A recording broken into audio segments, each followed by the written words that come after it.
for Bobby for inviting me here today. Let us pray. Well, maybe not. It usually gets nervous giggles. But isn't that an evocative phrase? I mean, almost instinctively we respond. It's like picking up a kitten or a puppy by the scruff of the neck. It makes us compliant and content. Well, many people have made mentions of the importance of separation of church and state, and I want to amplify this. My story is rather simple. I was a simple boy, and boy, that was a long time ago. I was born in Philadelphia at the Jewish hospital, and I was born just once. My mother, Sydney, was actually there, and she had zero interest in having me born again. In fact, she resisted having me baptized. There was lots of pressure from the Ellery Schempp side of the family.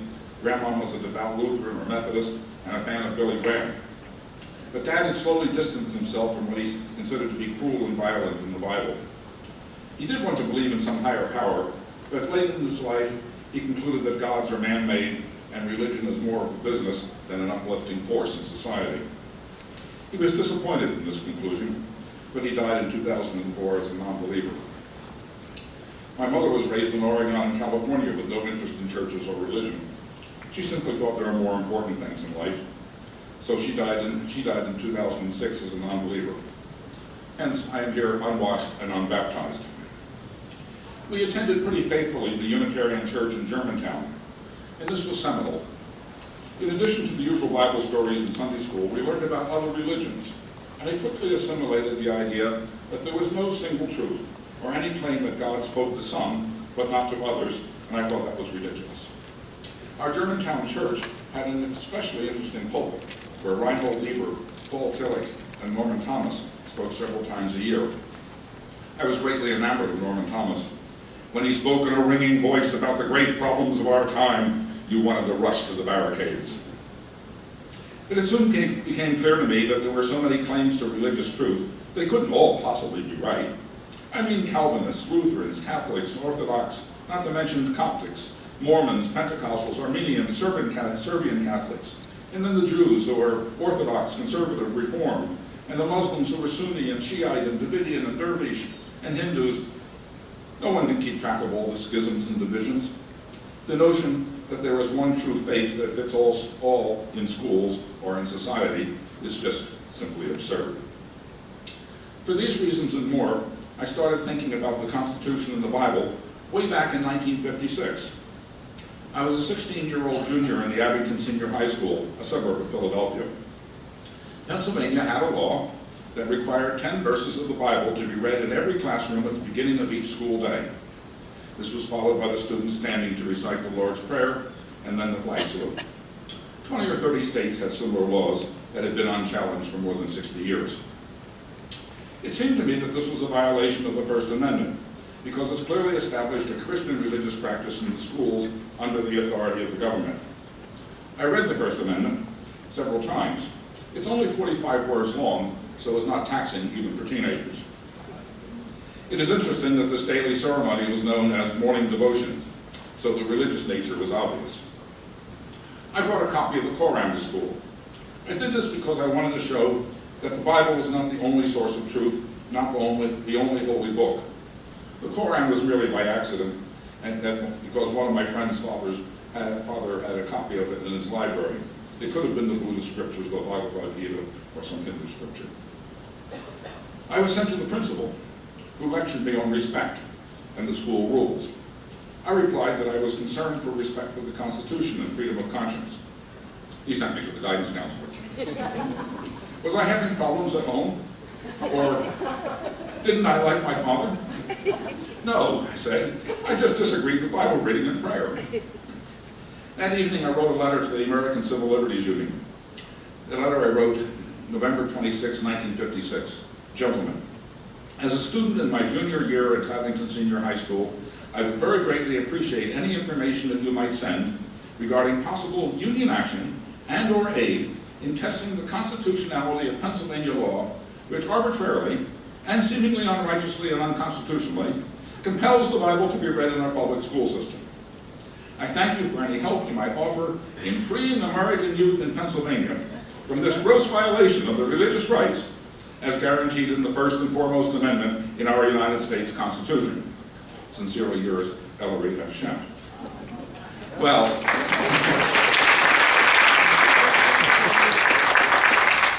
speaking for American youth was a bit pretentious. I was 16 years old then, and since then I've learned to write shorter sentences. I also enclosed a $10 bill. I'm informed that $10 in 1956 is worth $85.82 today. This got their attention. If a kid can save this sum from his allowance in grass cutting, he must be serious. Some of you here actually might remember typewriters too.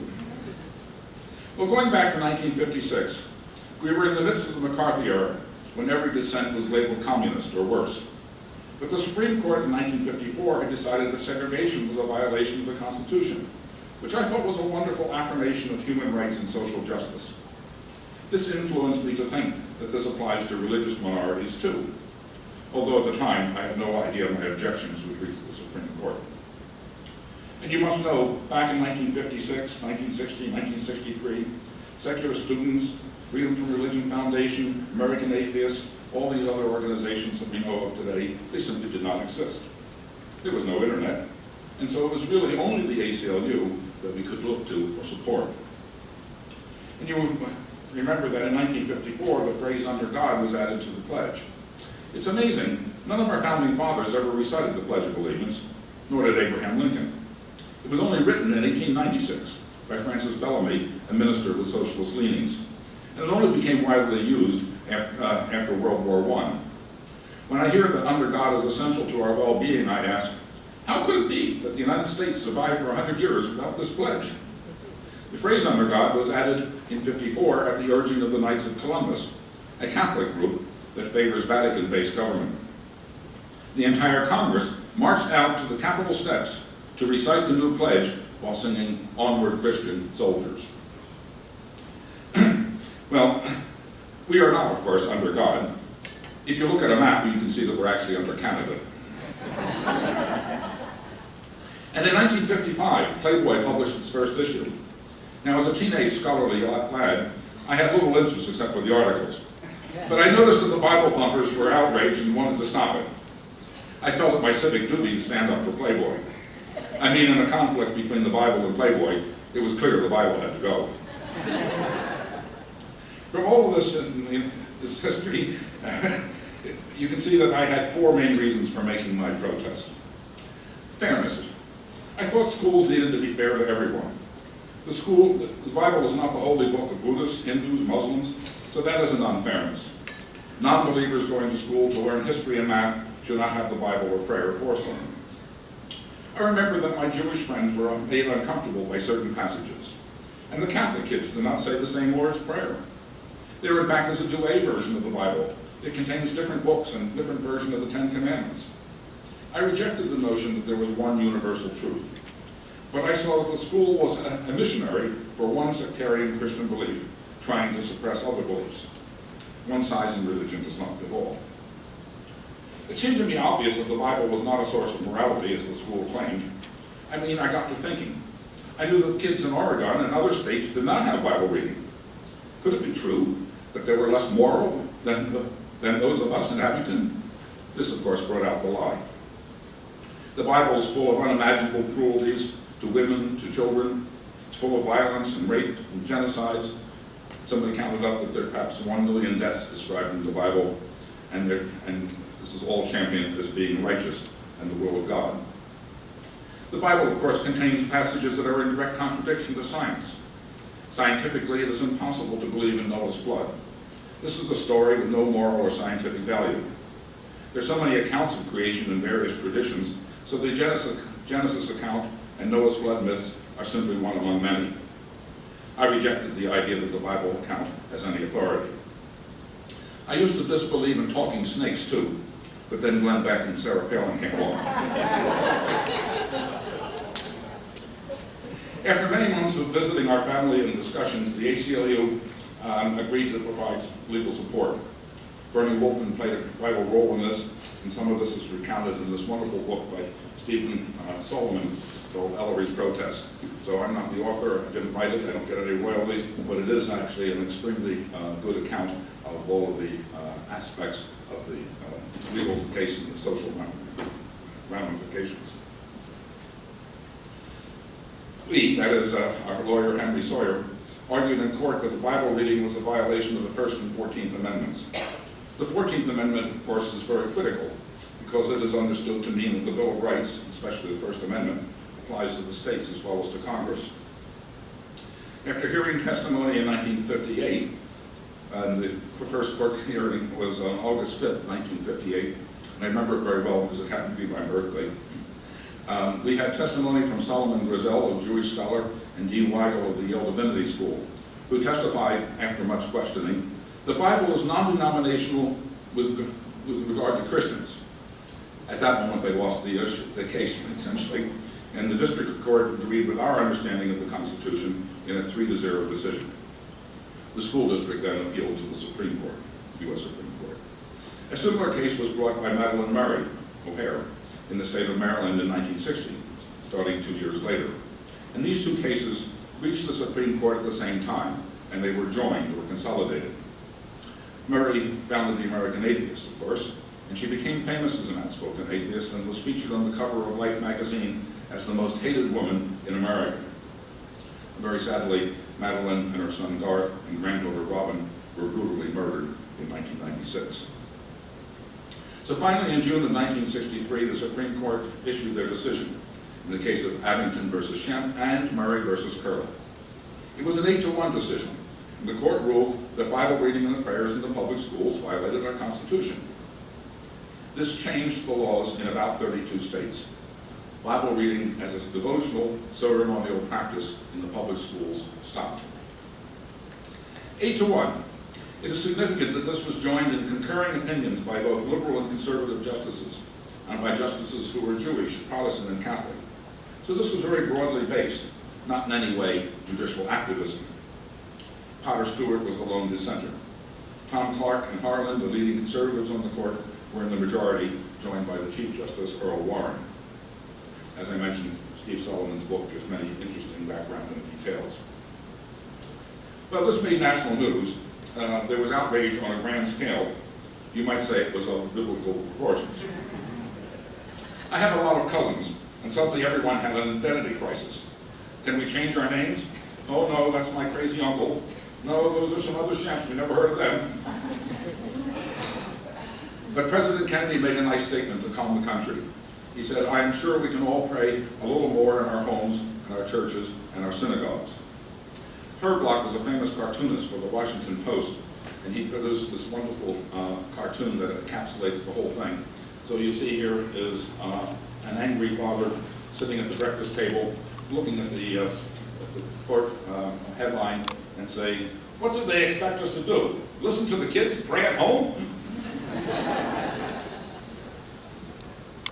We received about 5,000 letters, roughly 1/3 supporting us, 1/3 opposing in what might be reasonable terms, and of course 1/3 that were simply hateful and vituperative.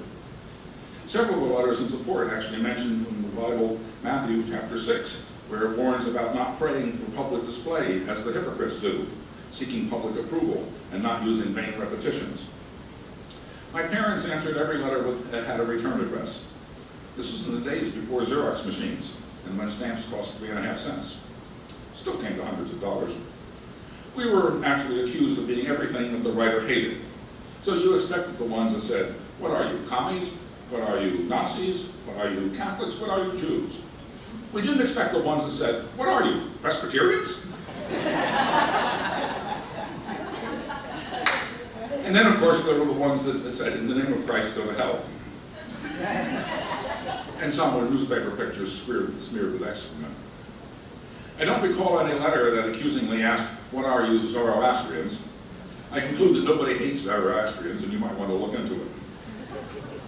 One of the things we learned was that in the United States it was considered bad not to be Christian. It was, of course, very bad to be a communist. But it was really quite awful to be an atheist. When people called us, you communist atheists, they had reached their ultimate in outrage. Atheists, of course, are the most hated and feared group in America. Fear and hate often go hand in hand. And you think of this, Seth made the point very excellently this morning, that fear and hate are intimately related, fear being a primal emotion. Fears of many kinds can overtake us. Some are realistic, but most are exaggerated. But when these brain centers are activated, all the other parts of the brain stop working. And that is why religious demagogues appeal to our fear centers. Our family suffered relatively little, especially in comparison with what the Murray family had to endure in Baltimore. Dog poo was thrown on our steps. The kids in the school bus rolled down the windows and shouted, "Now passing the commie camp," when passing our home. My brother Roger was knocked around several times, which hurts, and my sister Donna was mortified. Some parents told their daughters not to play with Donna. This may be the right time to thank Dean Charles Stearns of Tufts. Nobody in the Schempp families had ever gone to college. This was not unusual in those days. I was the oldest grandson, but I applied and was accepted. I did not know when I applied that our principal, Eugene Stull, had included a letter of disrecommendation in all of my applications to college. I started off at Tufts in September of 1962, and I started hiking in New Hampshire and skiing with my roommate Roger Hart, and then the Supreme Court decision came down after my first wife Josephine and we started out on adventures out west, and CBS News called me for an interview. I went to Dean Stearns and asked if there was anything I should know. And he told me that after my application was accepted, and a letter was customarily sent off to the high school to notify them, the principal called long distance. Now, long distance in those years was expensive and rare in 1958, 58. At Tufts, rescind my admission. That I was a rotten apple in the barrel and would bring disrepute on Tufts. Dean Stearns told me that Stull's call was the most amazing that he'd ever received in his time as Dean of Admissions. But he was kind to say that Tufts never regretted their decision. And from my roommate Roger Hart, I went on to take classes in geology with Professor Robert Nichols. This led to my having summer jobs in Greenland and near the North Pole, and later being part of an Antarctic expedition. You know, at 20 years old, this was extravagantly heady stuff. In 1961, with Roger Parker Calkins, we were only the first people to ever step foot in the Mount Grande Dry Valley in Antarctica. But I could spend another hour on this history, but I want to move on. Before the Abington case, there was a case called Engel versus Vitale having to do with the recitation of a very innocuous prayer that was composed by the New York Board of Regents that supplied to New York State. And one phrase that I always like to quote from that decision: "It is no part of the business of government to be composing prayers." We have to think about this whenever the issue of prayers at city council meetings or school board meetings comes up. Is that the business of government? I'll make a short diversion here about the Constitution and the Bible. So let me tell you, there is nothing in the Constitution about the Bible, and there is nothing in the Bible about democracy or our Constitution. Many people assume that there is some connection between the Bible and the Constitution. But our Constitution never once mentions God or Christianity or any commandments. It is a purely humanistic document. The preamble begins, of course, "We the people do ordain and establish." The Constitution mentions religion just twice, and both times the word "no" is attached. The first mention is in Article 6, "No religious test shall ever be required." The second time is in the First Amendment, in the Bill of Rights, "Congress shall make no law respecting the establishment of religion or prohibiting the free exercise." The Constitution is a purely humanistic, religiously neutral, secular, and political document. No delegate thought that the idea of a free voting by common people came from divine revelation. It is significant that the Constitution does not call for any worship or ask for any divine blessing. The Constitution's oath for taking office does not contain the phrase, "So help me God." That has been appended by various oath takers, probably for political spin. And the writers of the Constitution were very careful to distinguish between an oath versus an affirmation. "I do swear or affirm" are the words used in the Constitution as regards to taking an oath, because the word swearing and an oath had religious connotations in 1781. So to add the phrase "to affirm" was to assure freedom from religion. It's very interesting to think about that. And the Bible, of course, never once mentions democracy. The Bible never once mentions freedom of speech or freedom of religion. It does not mention checks and balances and limitations on the power of the executive, nor an independent judicial branch. It does not mention elections or voting. The Bible does not even mention tolerance for other believers, much less non-believers, There are more than 200 denominations in the U.S. alone, and each claims to have the one true faith. The sheer number of claims makes it difficult to believe anything. The Bible provides no model for good government or for personal freedoms. It is a purely religious and theological document for some believers. The commandments, 10 of them, actually, if you Google 613 commandments, you will find that there are, in fact, 613 commandments in the Old Testament and the Bible. These commandments do not represent American society. We are not a Christian nation, nor a Judeo-Christian nation. We are a constitutional nation. And let me insert here about the Declaration of Independence. It is a poetic document intended to stir emotions and to override the prevalent notion of the divine right of kings. This is a talk in itself. But the Declaration of Independence is equally for religious independence as for political independence. But the main point here is that the Declaration is not any part of the Constitution and is not in any way part of our laws. Not a single legal decision by the Supreme Court or any other court is based on the Declaration of Independence. Our rights from a creator is humanistic in its intent, and if it's religious at all, it would be, you have to describe it as deistic. But it was to emphasize the rights of the common man, common woman, over the kingship class. I mentioned our founding fathers, of course, of the Constitution, but there were also founding mothers. Mothers never even got the right to vote until 1920. So I should go on and mention sex. This usually wakes up an audience. Much of the Bible, as it is worshipped, has to do with sex.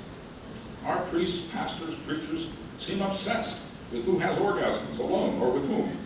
This is really quite weird. Why on God's green earth would churches be worried about sex and orgasms? The answer, of course, is about control. It turns out that sex is quite popular. And probably more popular than preachers, so this represents a threat. Of course, the idea that you can have fun, but others should not, is the underlying current in all televangelists.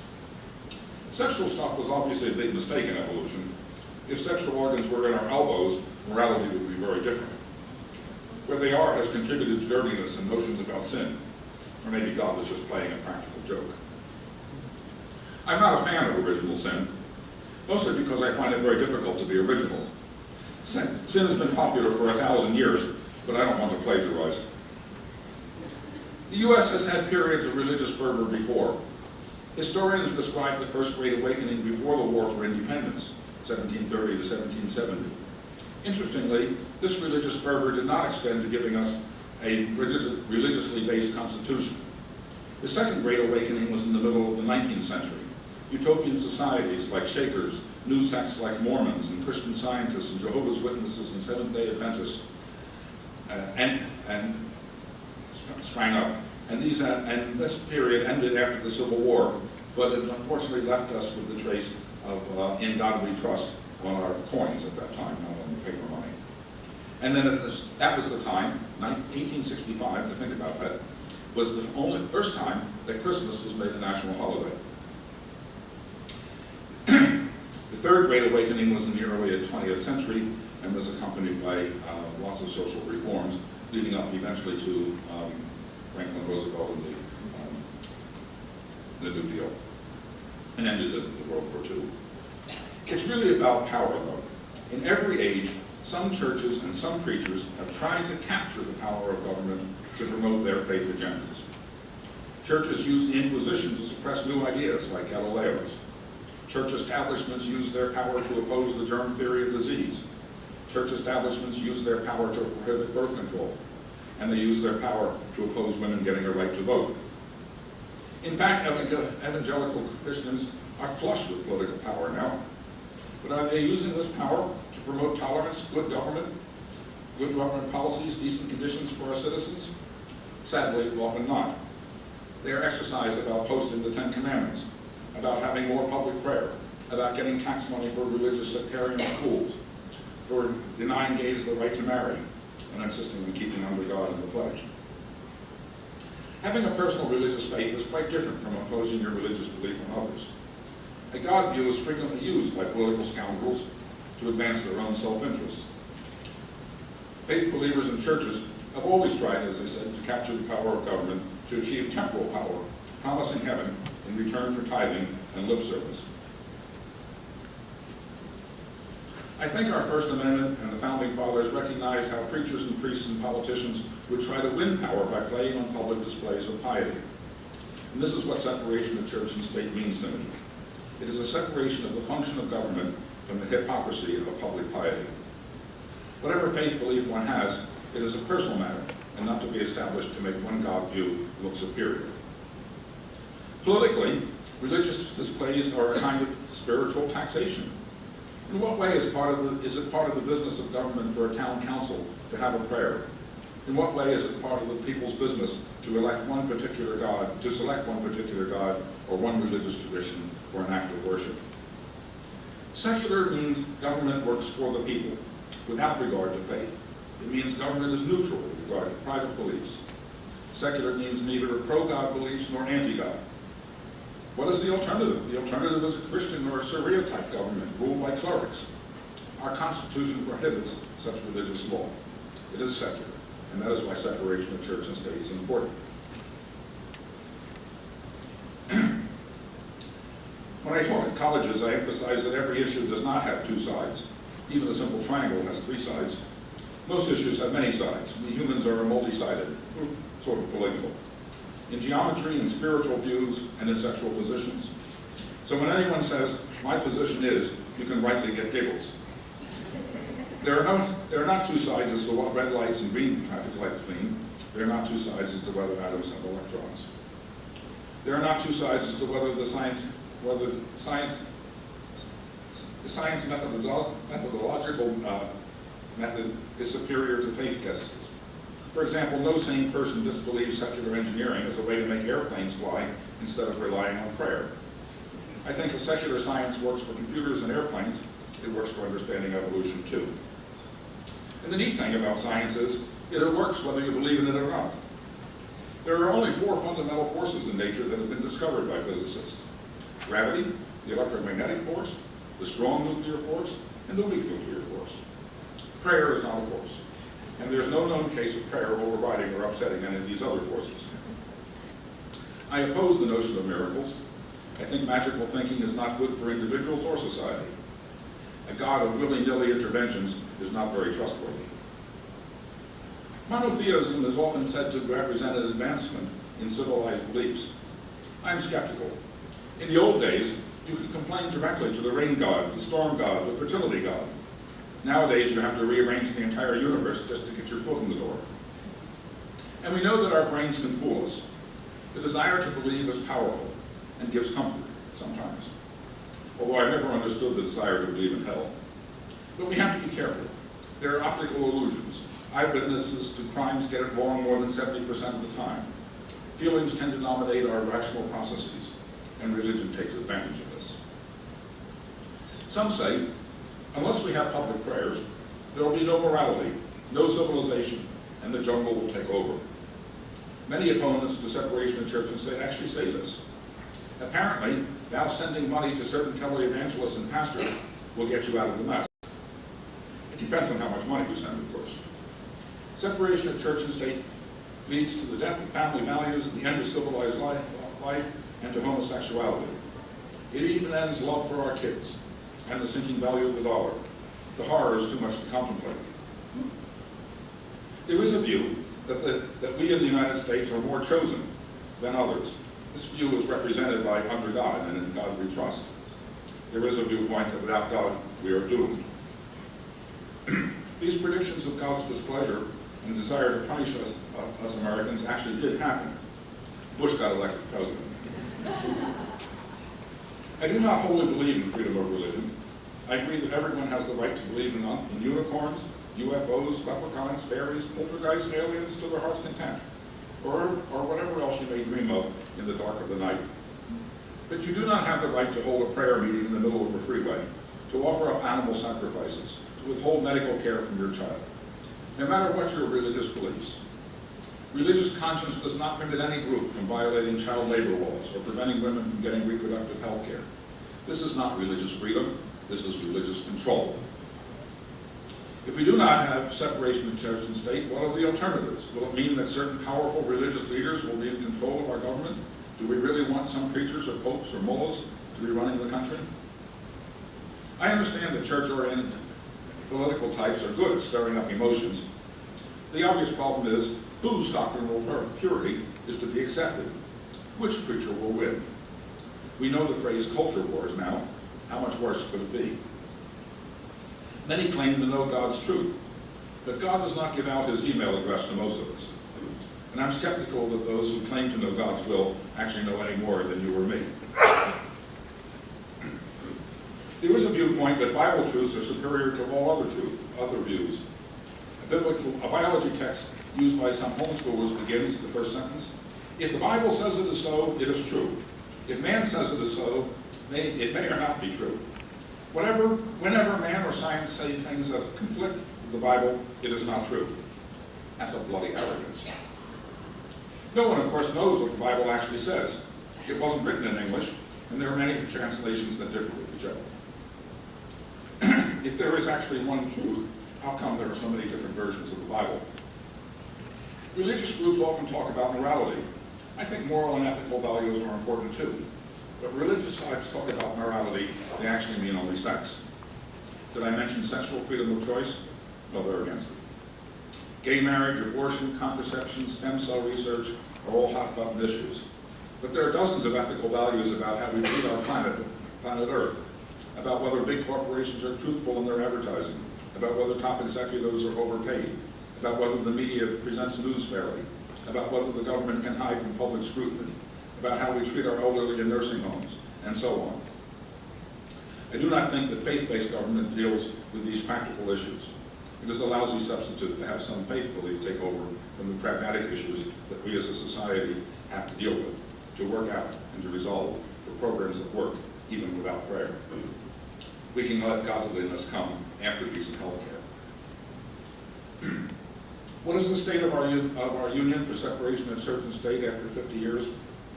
Well, it's not in terribly good shape, but it's not terribly bad either. But there are many threats.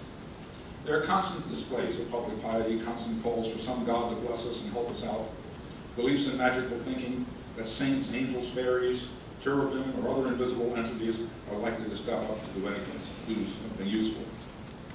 Polls show that disbelief is growing rapidly. We know some 15 to 20% of Americans, perhaps even 30% on campuses, means that we are 40 to 50 million non-believers and skeptics. But we vote, but we are not yet seen as a voting bloc, as several people have mentioned. If you add up all the members of Unitarian Universalist churches, Jewish synagogues, American Humanists, Freedom from Religion, Americans United for Separation of Church, American Atheist Alliance, we come to fewer than 800,000 people. And our total budgets are less than $5 million, whereas the Jerry Falwell Ministries raised last year $522 million. Pat Robertson University raised $434 million. There's lots of them here. Even the Small Fry, the Family Research Council, raised $14 million. The National Center for Science Education, which does a fantastic job of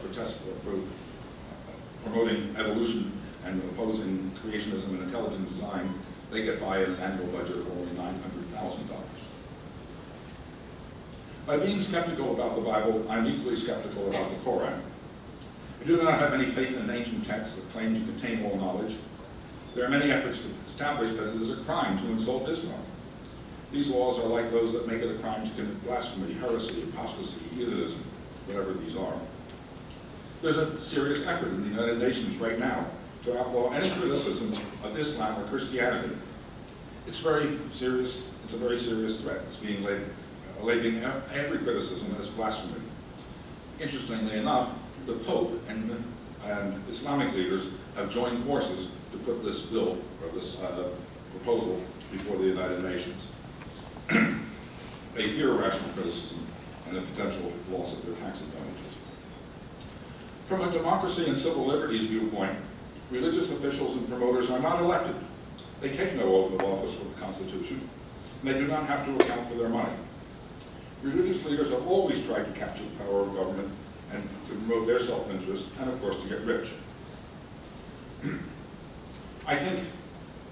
I'm confident. I think we the people is a beautiful and enduring idea. The Constitution was made for we the people, not for deities. It is up to us humans to cherish and defend it. The various gods can fend for themselves quite well without help from hairless apes. The fundamentalist, absolutist way of thinking is one of the greatest threats to civil liberties. Their view is that it's the purpose of government to serve religion. Their religion, of course. I believe we should have secular government and secular education, and that is an education that is free not only of sectarianism, but free of all religious doctrine. We can, of course, and we should, teach about religion. I often hear evangelicals and bishops fulminate against the secular public schools. I'm not sure what they mean. I suspect they mean that their idea of God is not being promoted. However, I would like to remind them that airplanes do not stay aloft because of prayer. They fly because of good old secular aeronautic engineering. And the 700 Club is broadcast not by God, but as a result of good old secular physics and a good bit of money raising. I have a rather simple faith in concluding. I believe in beauty, so I want to leave these ideas. Nothing I ever did in my life was by me alone, and so it is for all of us. We gain our individual strengths from our collective strengths. Without the ACLU and my parents and teachers and friends, our family would not have accomplished the milestone that we celebrate here today. And sometimes we're just lucky. There really are only four forces in nature.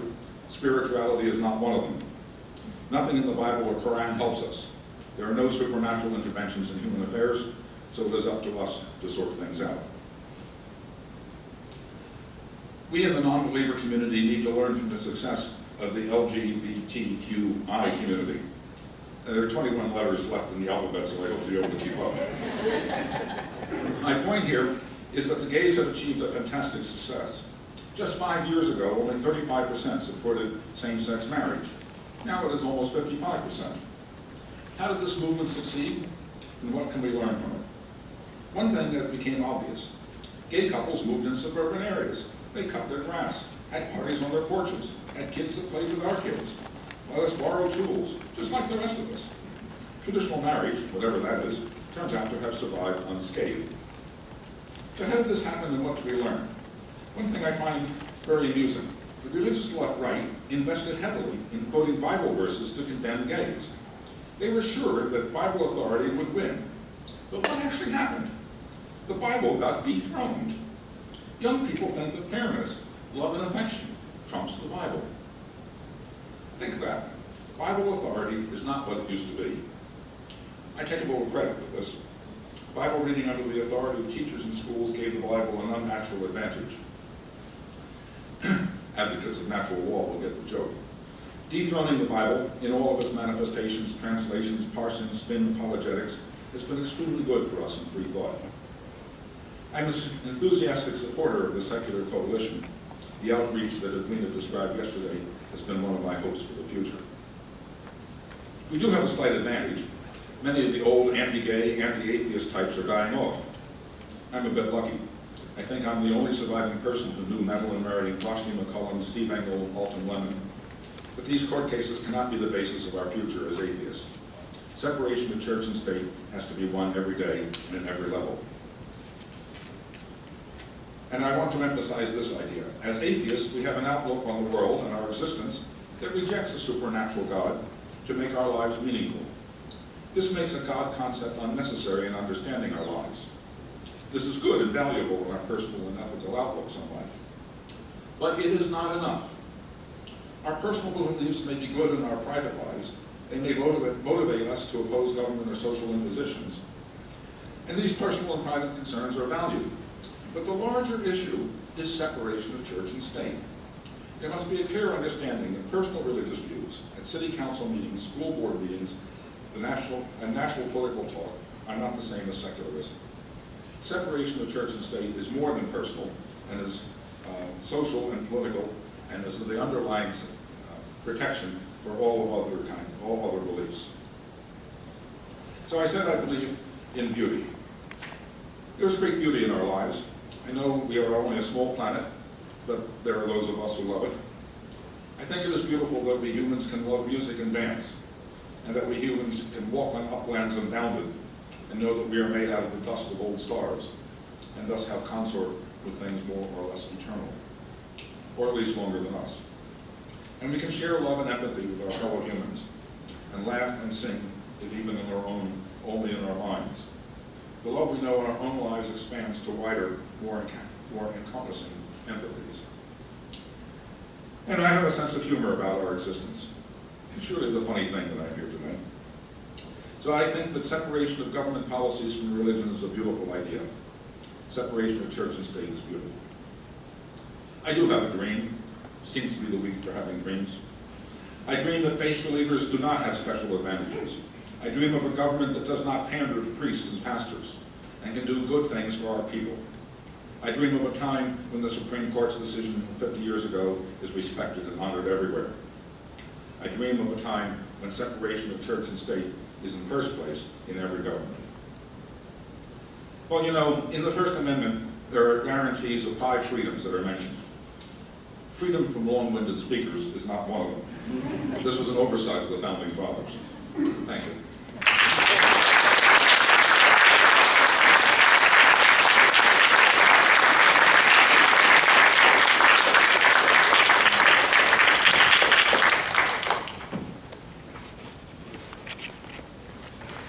We have a few minutes for questions.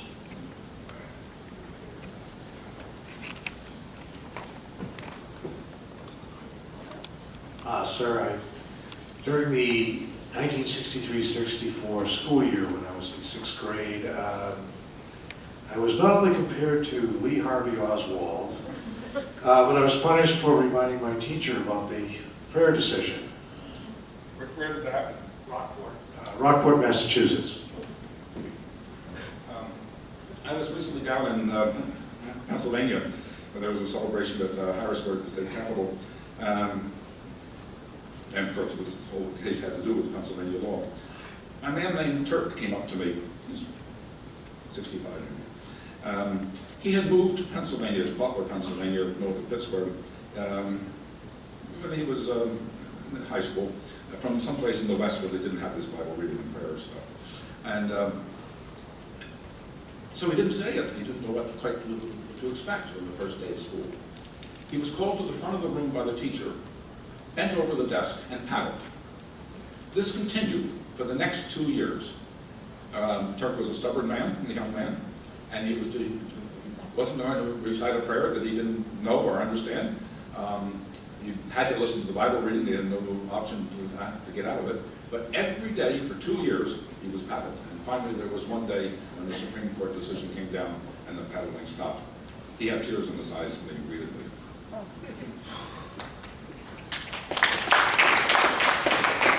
But imagine the brutality, the horror, the humiliation, all done in the name of religion. I mean, it's indescribable. Hi. I grew up in Alabama, and in my small town of Tusconia, they read the Bible over the loudspeaker every morning at homeroom. Yeah, that's exactly what happened in Pennsylvania. Until 1985, so I just assumed they ignored whatever ruling there was. And I was going to ask you if you know of any schools today that the Bible is still being read. Just because the Supreme Court makes a decision doesn't mean that it gets enforced everywhere. The Supreme Court doesn't have police that go around and check every one of the 66,000 school districts.